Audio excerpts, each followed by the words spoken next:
बुलढाणा जिल्ह्यातील पळसखेड तालुका चिखली येथील 22 वर्षीय विवाहित शेतमजूर महिलेला दुचाकीवर तोंड बांधून आणून तिघांनी तिच्यावर आडीपाडीने बलात्कार केल्याची घटना मलकापूर शहरातील तुलसीनगर भागात घडली।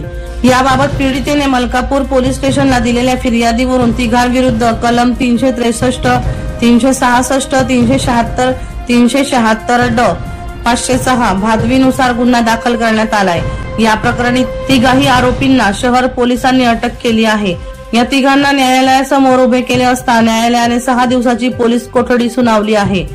चिखली तालुक्यातील 22 वर्षीय शेतमजूर विवाहिता दिनांक 19 मार्च रोजी पळसखेड ते डोंगर शेवली रस्त्यावरील मळ्यात शेती कामावर गेली होती।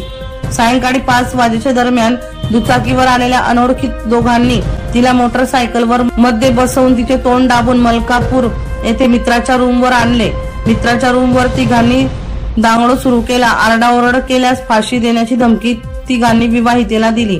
आरडाओरड ऐकून घर मालकिनीने चौघांना घराबाहेर काढून दिले। तर तिघा नराधमांनी दुसऱ्या मित्राच्या रूमवर नेऊन दिनांक 19 मार्च ते मध्यरात्री पासून 20 मार्चचे सकाळी 7 वाजेपर्यंत आळीपाडीने तिघांनी बलात्कार केला व पीडितेला बुलढाणा रोडवर सोडून तिघांनी पलायन केले। या तिघांविरुद्ध बलात्काराचा गुन्हा दाखल करून त्यांना अटक केली। सुनील पाटील यांचा रिपोर्ट, बुलंद पोलीस टाइम्स, जळगाव।